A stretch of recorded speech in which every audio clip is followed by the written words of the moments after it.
bloodiest battle of the last Great War. The future would be decided between a young soldier. You've promised people a victory I can't deliver. And the man sent to kill him. How are you going to find this young man? I'll fix it so that he's the one who finds me. Marker! Action! It's the story of this incredible duel in the midst of this huge battle. And I was very fascinated by the fact that it was about sharpshooters. There's always been something kind of mythical about the sniper. It's like this lone warrior. And that's something that appealed to me as an actor. I mean, these guys sit for hours waiting for the right moment. So in the film, there is this very intimate struggle going on within this huge invasion. I've never worked on a film of this scale. When you walk into Red Square, you step into another world. These people have been put into very extraordinary circumstances. It was the turning point of the war, and it changed the whole course of history. If you kill him, you can win the war for us.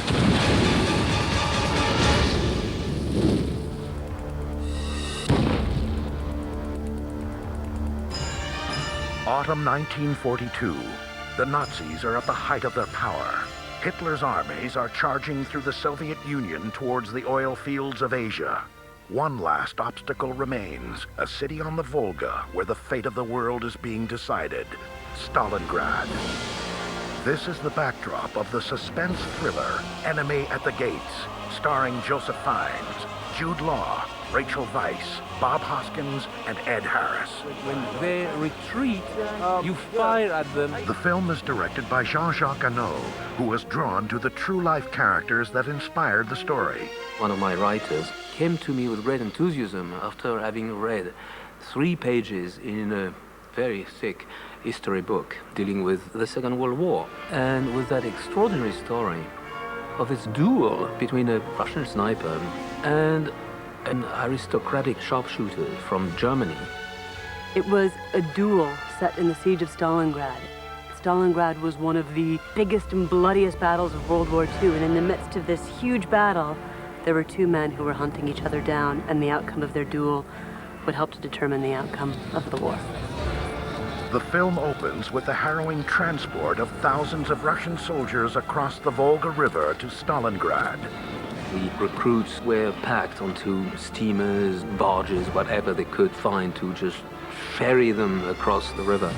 All that under a deluge of shells and bombs and explosions.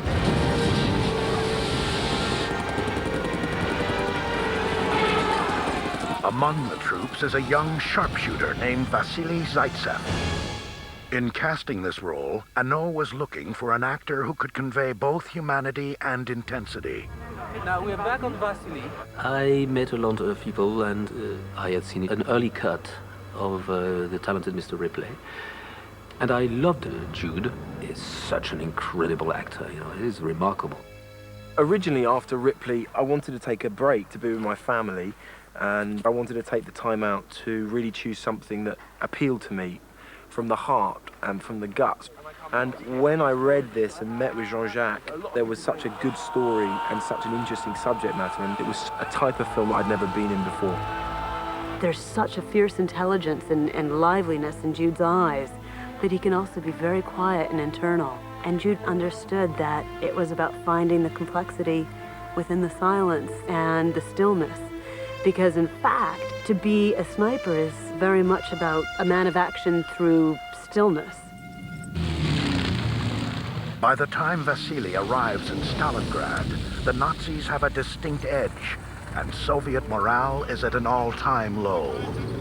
Join your German comrades.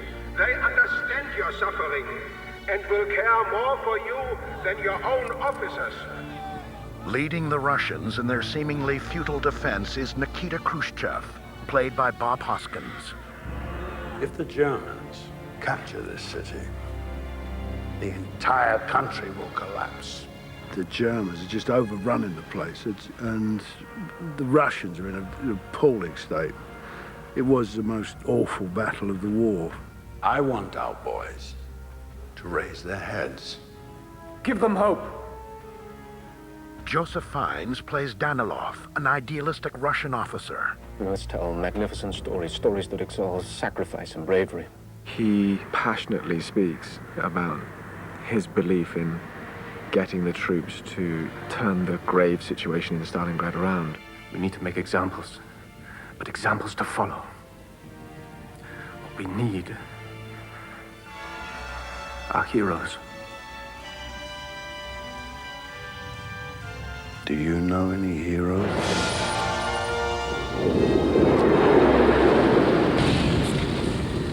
Thank you, Comrade Commissar. Danilov finds the perfect inspiration in Vasily. Vasily Zaitsev. Armed only with a rifle, he quickly made the fascist invader realize that from now on, he would be punished for every step he took in the motherland.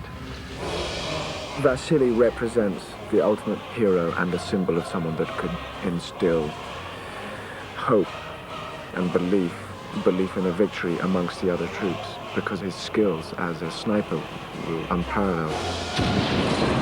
His ability to take down the opposition seemed to be never-ending, and so they created this kind of war hero out of him.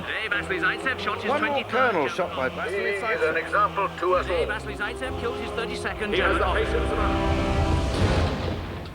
Creating battle-torn Stalingrad was one of the greatest challenges for the filmmakers, who originally looked for an existing location in which to shoot. Stalingrad doesn't exist anymore. And frankly, there is no place where I could have shot that. After scouting 18 countries and going to all those cities of Eastern Europe and destroyed districts of Czechoslovakia, Lithuania, I didn't find anything, of course, because what's destroyed is destroyed. So we ended up realizing that we had to build it. In terms of where to build it, that was an epic journey in of itself. The prospect of building a set of this scale was daunting. And then they came to Germany, and it had everything in terms of what we were looking for physically. Our major problem was the river crossing. We knew we would have to build Stalingrad, but we couldn't build the river, and we couldn't find one. We walked up and down the Rhine, the Volga, lots of rivers. None of them were any good. And so we found these open mining pits towards the Polish border, and they're perfect. These are some of the biggest sets, the tallest sets that I've ever worked on. And it's sort of comparative to Titanic. There's a few of us who have worked on Titanic and stuff like that. So size-wise, it's sort of comparative, and time-wise to get sets prepared, it's quite comparative. I think all of our reaction walking onto that set was just one of being overwhelmed. And to walk into Red Square, I mean, the story started to come alive. Fire! The fight to dominate Stalingrad went on for months, and the ultimate outcome was constantly in question. One has to understand that in the Battle of Stalingrad, territory shifted daily. The Germans would take maybe a factory or Red Square, and then the Russians would take it back.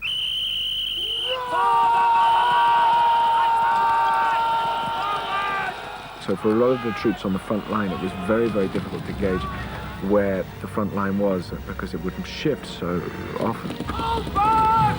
Move back! Amidst the chaos, Vasily uses his unparalleled skills as a sniper to take down the Nazis with deadly accuracy. I had to promote 25 sergeants to replace the officers shot down by the sharpshooters. Those snipers are demoralizing my people. Ed Harris plays Major Koenig, the German sharpshooter sent to hunt down Vasily. Vasily is picking off German officers with some regularity and is becoming a bit of a folk hero for the Russian soldiers as well as the Russian populace. And it's getting to the point where he's getting too much attention and he's killing too many people. And so I try to find him. The casting of Ed Harris opposite Jude Law resulted in a striking visual link between their characters. They both have these unbelievably penetrating blue eyes, and Jean-Jacques began to see the duel through their eyes. And it's incredible. The first time that we had Ed Harris on set, one of the first shots was a close-up of his eyes. And for all of us, it felt like the movie just came together right there. I know exactly where he's waiting for me.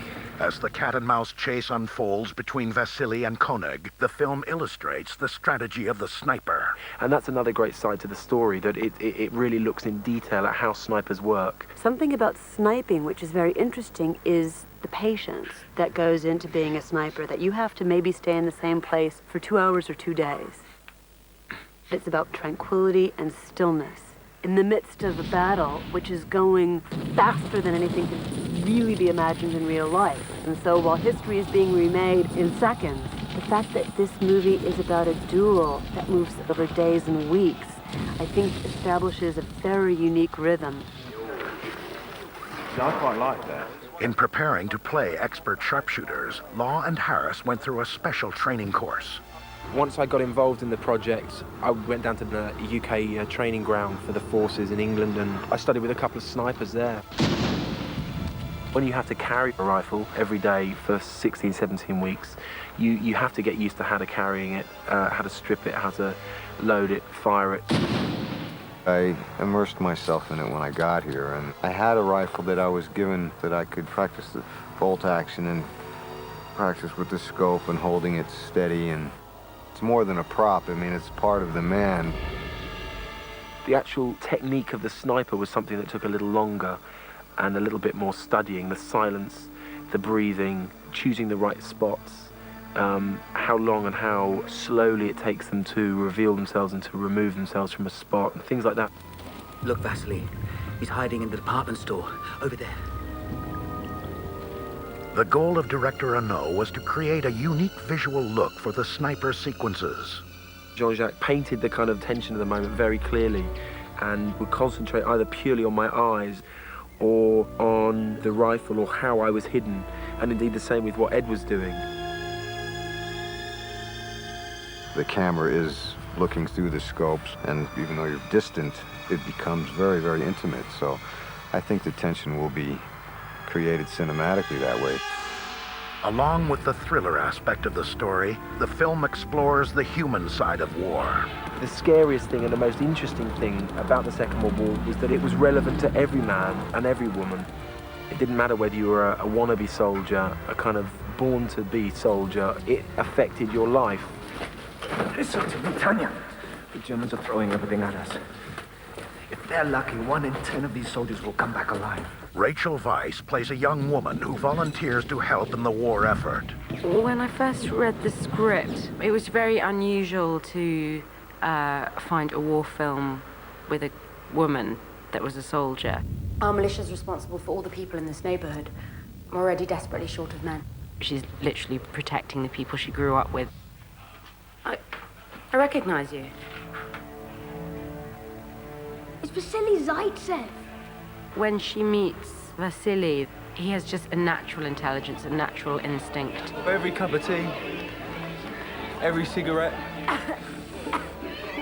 becomes a little celebration. Because for a lot of us, it may be our last night. I think in a lot of war movies we have love stories, but somehow it's the part of the story that's not involved in the battle.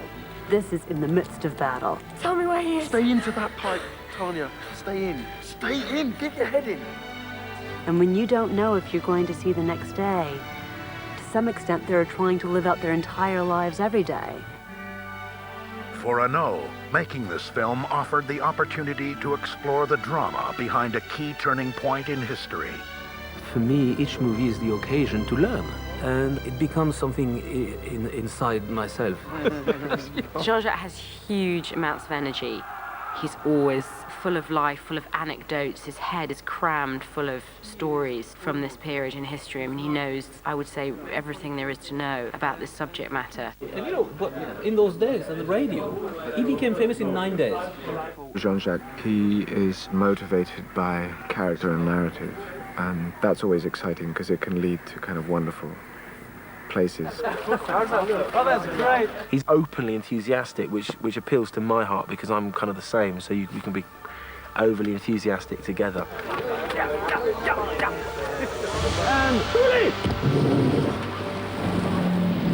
The visual spectacle of the film is showcased in a series of action set pieces. You see aircraft, boats, guns going, tanks, people running, falling, explosions everywhere.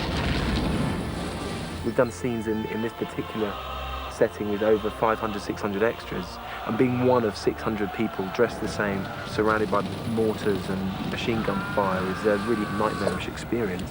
For the cast and crew, the emotional experience was compounded by the harsh physical conditions. We started shooting at the end of January, and the cast and crew, they were having to work in the most excruciating conditions. It's the kind of film where we're in quite difficult physical circumstances, very, very cold, very, very muddy, very, very dusty. We're trudging in mud under rain, it's windy, it's cold. It was under these grueling conditions that the filmmakers set out to stage the unprecedented battle sequences in and around Red Square. I mean, I've done some enormous films, but yes, this is probably the biggest. The amount of weaponry we have, the amount of bullets we've fired. We've got all these extras and vehicles. We need smoke, good smoke is in this background here. We had an extensive amount of smoke and fire. We did a calculation of 250,000 gallons of smoke oil alone, and that's going some. And is this the explosion that's the one that's killed? No, that's the one that's killed Stefan. To shoot the most complex attack scene, the set was turned into a virtual minefield. We had 25 explosions to go off in a crowd of 380 soldiers. 380 soldiers, of which 40% of them were Russians and didn't speak German. The rest of them were Germans and don't speak English. So the possibilities of a huge, great screw-up were enormous. So I had 20 stuntmen mixed in amongst everybody, and they were actually setting off the explosions themselves by treading on foot plates just as they jumped over the explosion so they could react to that. Okay, let's go! With so much preparation involved, the director's goal was to capture the spectacular charge from every angle. I've got 7 cameras in different angles, different sizes. All the special effects we're going to have, explosions everywhere, people firing blanks but still firing with, the flames, the noise. It's scary. Let's one, take 2. Good. And action!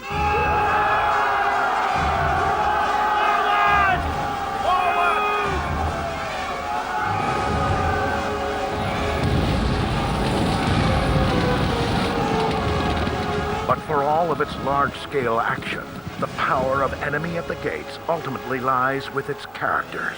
The different charges or big scenes that we have, of course, they're spectacular on screen, but I'm not interested in the sheer war aspect. Where I want to be is with my main characters, see what is it they feel inside those charges. That is interesting for me. You've promised people a victory I can't deliver. I don't stand a chance against this man.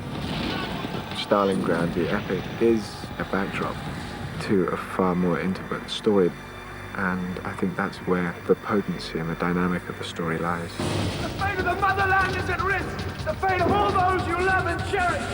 It's just an extraordinary tale. It's just the nobility of these people's spirits, that they were willing to fight and die. I want to fight as a regular soldier. But you're not a regular soldier. No one shoots like you, Vasily. It's been an extraordinary journey for me as an actor, because you have the opportunity to get as close as you can to experiencing what it was like to be there. He'll kill you and then you'll kill me too! It seems your destinies are entwined. Where is he? Where is Vasily? He's dead. He isn't dead, because I haven't killed him yet.